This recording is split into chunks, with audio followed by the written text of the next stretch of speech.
you check the children? You're a little mad sometimes. Hi, I'm Chucky. Wanna play? Sometimes. That is better. You're gonna need a bigger boat. Again, I find it endlessly fascinating because we've never had a slasher break through to the zeitgeist the way that Freddy did, and they just kept riding him, dude. Like, just kept riding him like a pony. And I'll say this too, just because I think it's worth saying, you know, and I will be, you know, and look, when it comes to Art the Clown, who is right now the you know, big thing on the block in terms of his popularity, you know, people think that he, you know, they've said that he's a, you know, a icon, he's this, he's that, he's this, he's that. And I've done videos on my channel, and I think some viewers might get a little persnickety with me because I tend to really look, you know, I tend to be really nuanced about these things because I care about defining certain things. And I think, you know, when it comes to Art the Clown, people like to point to him as he is the next Freddy right now. He is the next Jason right now. And Art the Clown is extremely popular right now. There's no doubt about it. He's extremely popular within the horror genre. There's no doubt about it. He's having things made of him and bobbleheads, and he's at Spirit Halloween, all that kind of stuff. And that's, you know, and that's great. But when it comes to crossing the threshold, for art, that's still a bit of a different level. It's it's also a different time. You know, it isn't the 80s anymore. It's the 2020s. And so, you know, how things cross thresholds and cross that, you know, zeitgeist could also be a different path. Art may get there, but in a different way.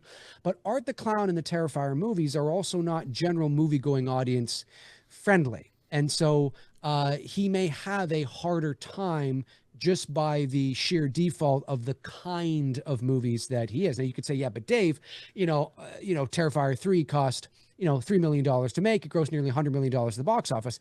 Yes.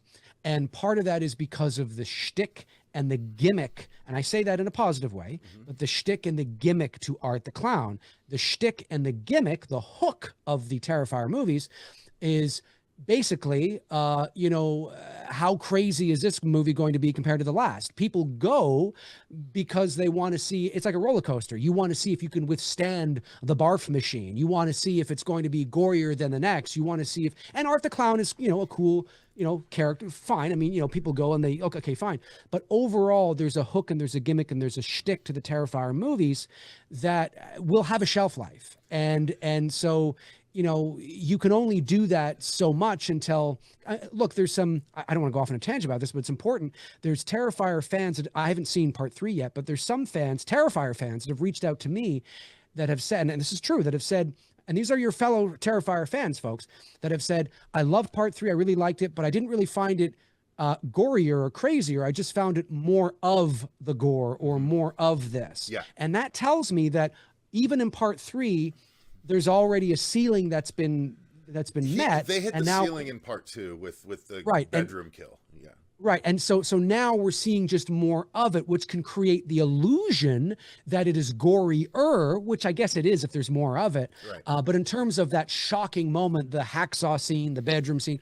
And so anyways, I digress. I understand that. I'm a bit verbose. I'm a rambler. But I just want to say that I think it's important that we don't jump to conclusions or jump the gun. That's the kind of person I am. Art the Clown is extremely popular. He's becoming absolutely a horror icon within the horror genre.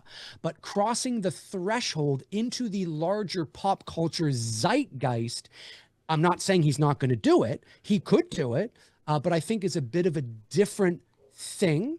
And maybe he'll get there. And somebody who agrees with me, by the way, not agrees with me directly, but agrees with me on their own, is Damien Leone. He recently did a podcast with Michael Rosenbaum. Yep. And on that podcast, Michael Rosenbaum said, and I've been saying this for like, you know, a couple of years. Damien Leone was asked, how do you feel about Art the Clown being an icon like Freddy and Jason? And I'm paraphrasing, but Leone said, well, hang on a sec. Let's, you know, I love hearing that, but let's wait 20 years and see how time treats the character, right? How history treats the character. And let's see, was he being humble? Sure, but he gets it. He understands it. It's like, well, hang on a sec here. This might be a little like we gotta kind of, and so, yeah. Anyways, I just think it's important that we hammer home how crazy it was at this time for these characters like Freddy, like you're saying, the levels that they reached at was insane. It was a different time, but it was insane. It was absolutely insane. It was like he was the Elvis Presley of horror. I mean, it was just ridiculous. But that's why it tracks that art is now. Like that's right. It makes complete sense to me that art, like, here's the thing. Name me a slasher or an icon from horror that could walk on to a talk show or a fucking sitcom and be able to hold their own. Art can't even talk, yet he would be able to be a character and come on and interact and laugh and fucking set up like horrible pranks for the people that he's guest starring with. Like, Art could actually be the Freddy, the Chucky of the current day. Like, and I'm not saying this because I'm like a big diehard Art fan. I just feel like what outs is personality. What outs is slashers that have fun, that cannot be walking walls, which is what I of course affectionately call Michael Myers. Yes. But Jason is a walking wall that breathes. Like, it's like there's no entirely like that visibly breathes. Obviously Michael Myers does too, but that's the whole thing for Jason. Well, that's what Kane Hodder brought to the role. As somebody has said in the chat too, it's about rewatchability as well.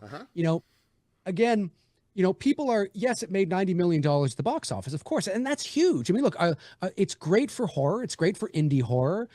Congratulations to those guys, since that's amazing. I mean, it's absolutely amazing, and a rising tide raises all ships. It's absolutely fantastic.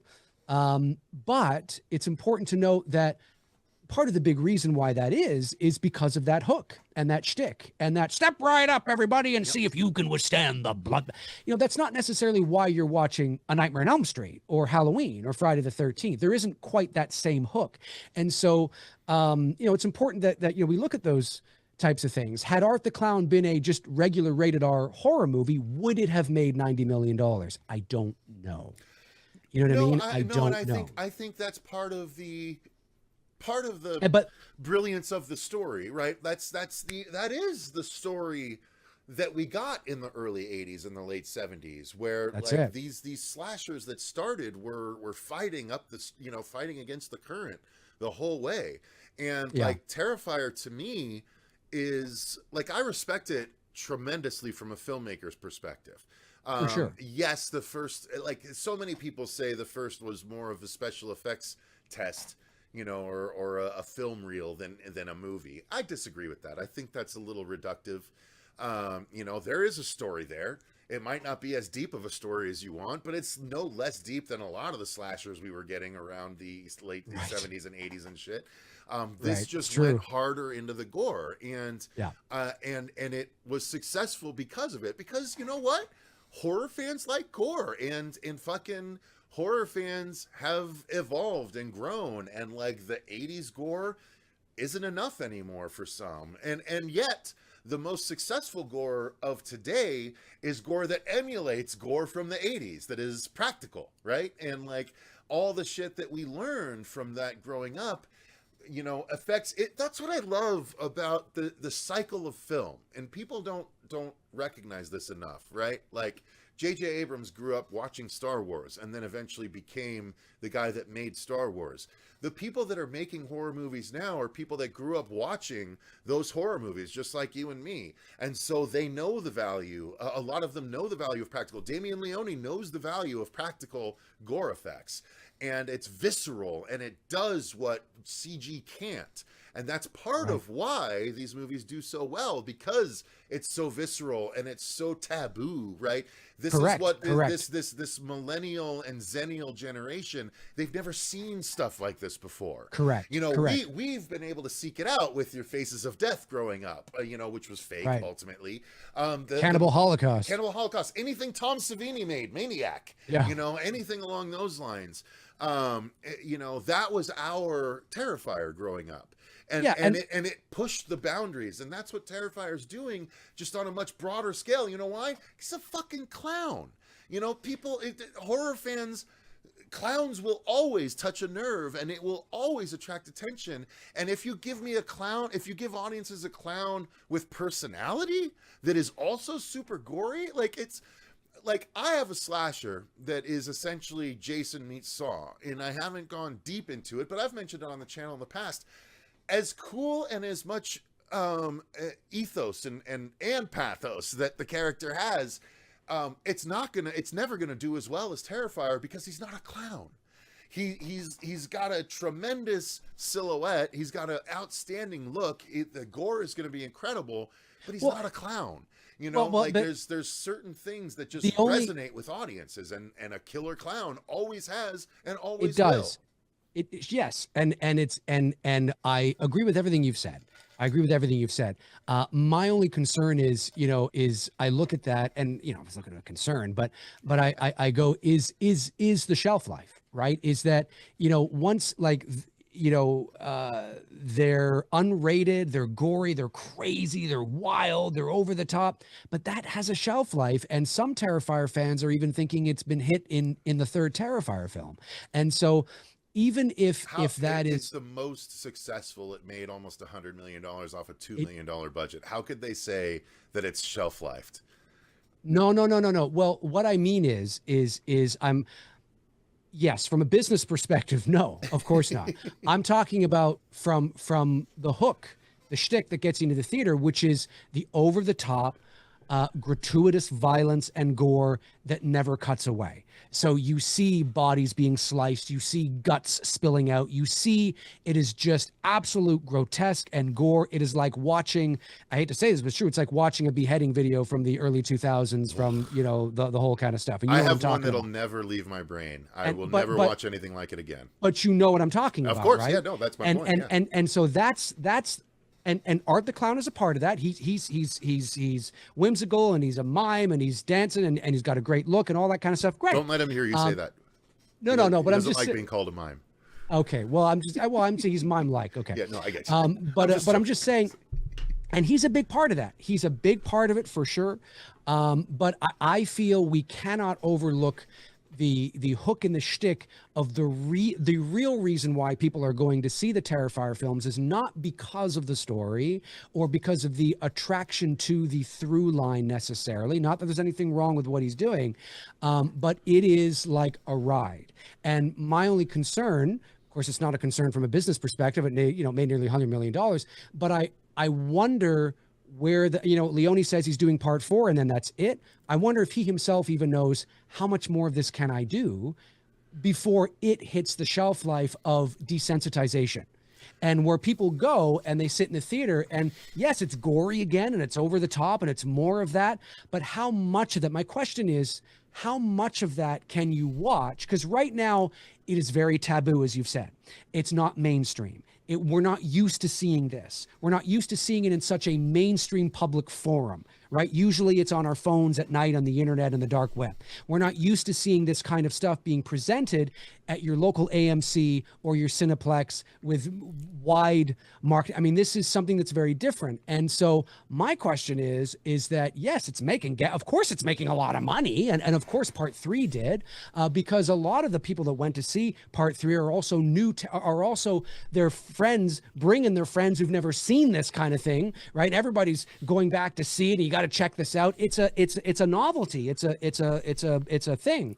And so my concern is once everybody's seen it, and how many times can you see, maybe not hardcore fans, but I wonder how much more can we see of this gratuitous, wild, crazy gore before it too starts to feel recycled, just kind of like, okay, I've now up to Terrifier 7, but it's like, yeah, but it's just more of the same. Okay. And so allow me to offer one example. Saw 10. That's not me talking. That's Terrifier fans talking. Saw 10. The 10th in the franchise made the most of the entire franchise, if I'm not mistaken. And it was more of the same. But it was grounded in Jigsaw story, right? It actually brought back Tobin Bell. It brought back the core. But I don't see how anyone could look at the exponential growth in success of each Terrifier installment and think that it might not have a 20-year shelf life. The success of Terrifier 3 alone is going to be something that people talk about for decades, along the same lines as Paranormal Activity, along the same lines as things like that. Well, because it's the first unrated, widely released horror movie that made almost $100 million. And it only grew, like I said, exponentially from movie to movie. It's not like these fans are going away. You know, there are still people doing Art the Clown cosplays in Comic Cons across the country, whether they be horror cons or regular Comic Cons. Like I don't feel that there's maybe any I way should to clarify to what I think that mean it by might shelf not. life. Yeah, like please. And so when I say shelf life, like, you know, A Nightmare on Elm Street hit a shelf life. Friday the 13th hit a shelf life, right? And so, you know, franchises eventually hit shelf lives when they start to, you know, they start to kind of run out of ideas. The weird and unusual seep in. We've jumped the shark. We've hit a plateau where there's nowhere left to go for the character. We've sort of done everything. We've hit everything. I'm not saying that Art the Clown is going to hit a shelf life where he is erased from pop culture. I don't mean that. I mean, Freddy and Jason haven't been erased from pop culture. He's going to be around for a while. I just am not convinced that this kind of success that he's had, like, I'm not necessarily convinced that Terrifier 4 is going to make $200 million at the box office. It's not going to make $200 million, but I guarantee it makes more. It might. Or I'm very, I just, and again, I haven't, again, this is not, I have no, dog in the fight. This is just, I'm looking at it from more of an objective point of view. Mm-hmm. I'm just, explaining what some Terrifier fans have said to me, that they've said, yeah, I liked it, but it was kind of it was just more of the same. Mm-hmm. And I think where my interest lies is how much more can Terrifier fans take because of how much, how crazy the films are and how quickly the Terrifier films have potentially peaked in terms of its gratuitous, over-the-top gore. So you say, but look at Saw. But Saw is more of a mainstream rated R film, and it's more palatable to general movie-going audiences. And therefore, and hang on. I'm not convinced that Terrifier 3 is palatable to general movie-going audiences, right? What does that matter, though, if it made $100 million? That's more than huge budget movies with quote-unquote mass audience appeal can even hope to make. Well, because I'm not convinced that everybody who went to see Terrifier 3 is going to come back to see Terrifier 4. Then you're not paying enough attention to the fan. No. Hang on a sec. Not everybody that went to see Terrifier 3 is a Terrifier fan. I'm more convinced that when you look at Terrifier and then you look at Terrifier 2 and you look at the success it had, mm-hmm. and then you look at Terrifier 3 and the bigger budget it had in the marketing, I think we should at least be open-minded to say that a lot of those people that went to see it were Terrifier fans, and a lot of those people that went to see it were people that were dragged to go see it because of the hook, not dragged, but I just mean we're invited to go see it. You have to check it out. It's an event sort of thing. You've got to go check out that movie. It's that you've got to go check out that. Because everybody's going to see it. Everybody's talking about it. It's sort of, it's on the cusp of being a zeitgeist sort of thing within the world of horror. And everybody is going, and my dad is going, I got to go check out this Terrifier thing. I hear it's absolutely crazy and wild.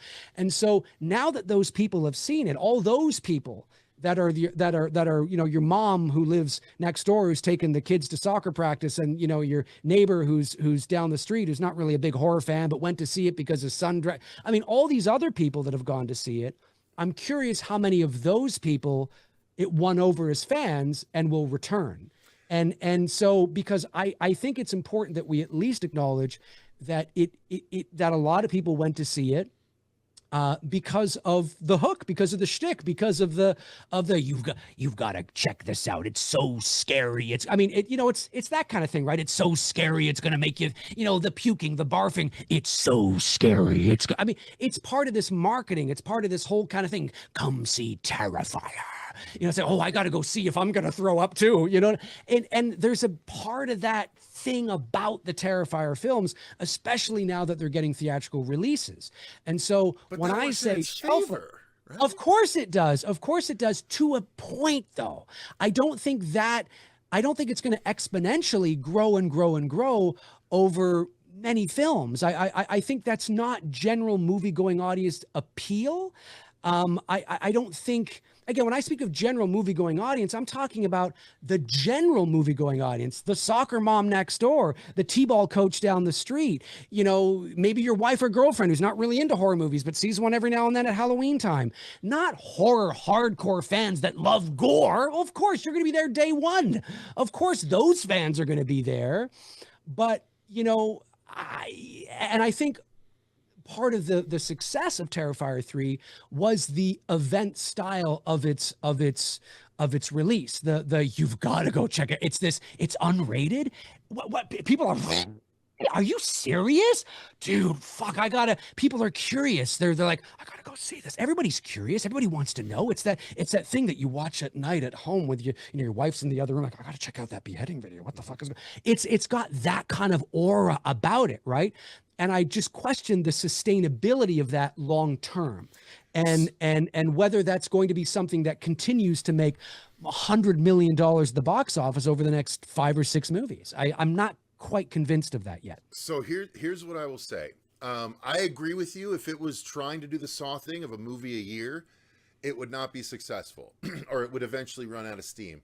However, considering the fourth is meant to be the quote unquote conclusion that also tells the origin of art. Right. Yes. I think not only will that be enough to bring audiences that already love the franchise back.